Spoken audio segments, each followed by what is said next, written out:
saya ngobrol kita. Bapak Ibu hadirin yang hadir di sini ini, kita ini semua hamba Allah apa bukan? Hamba Allah. Kata siapa? Kata kita. Kalau kata kita namanya ngaku.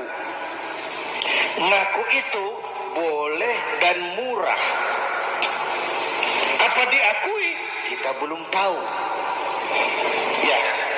Ya, kan baru kata kita itu. Dan tidak otomatis kalau kita bilang, saya ini hambamu ya Allah. Lalu Allah jawab, iya ya. Tidak. Tidak. Wong itu kan kata kita. Saya hamba Allah, kata saya. Berapa banyak orang perbuatannya, ucapannya berkata, saya hamba Allah. Perbuatannya menyatakan dia hamba setan, hamba nafsu, hamba dunia, budak jabatan. Tidak sesuai ucapan dengan perbuatan.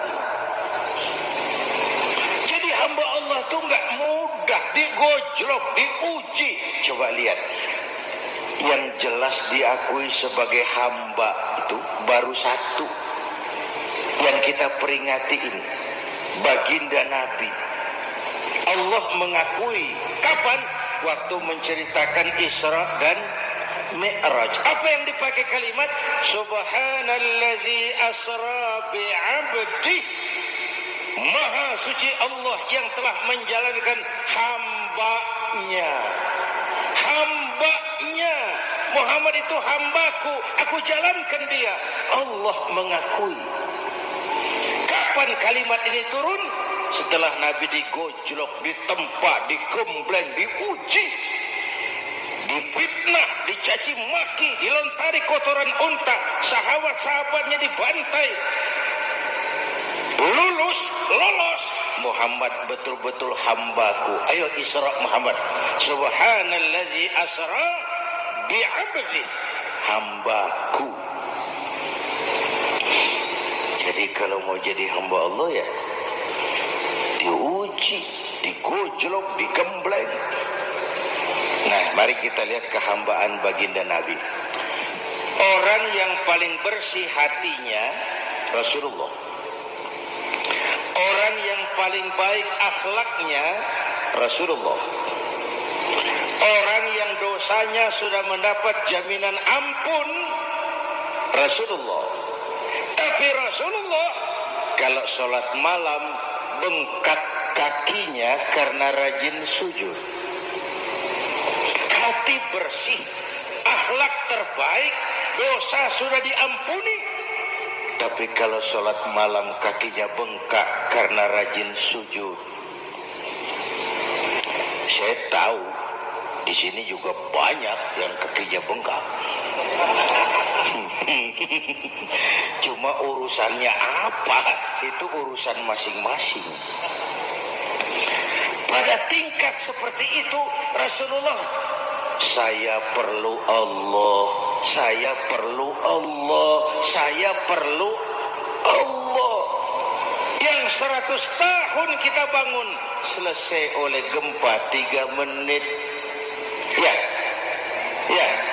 Yang 100 tahun kita bangun ternyata selesai oleh gempa 3 menit. Kita perlu Allah. Kita perlu Allah. Makanya musibah itu kan kalau menimpa orang baik-baik namanya ujian. Kalau menimpa orang setengah baik itu paru-paru yang bikin malaikat bingung. Sholat rajin, maksiat tekun, baca Quran mau, fitnah orang hobi, ngaji nyolong jalan terus. Untung di sini nggak ada yang begitu. Di Jakarta banyak. Di sini insya Allah sama. Jakarta. Orang separuh-separuh seperti itu kalau dapat musibah itu namanya teguran, bukan ujian. Kenapa ditegur? Lalai. Nah, kalau orang jahat dapat musibah, itu namanya bersekot. Uang muka tanda jadi. Kontannya nanti di akhirat. Kalau diuji, bukan saja harus sabar, tapi harus lulus. Kalau ditegur, introspeksi, perbaiki yang kurang, kurangi yang memang berlebihan. Bertali-tali, bersambung-sambung musibah ini. Dan musibah kalau datang tidak pernah memilih. Tidak pernah memilih. Bapak Ibu hadirin yang saya muliakan, jadi mari yang pertama jaga akhlak kita kepada Allah. Jangan menyekutukannya dengan sesuatu pun, jangan menyembah kecuali hanya kepadanya. Sekarang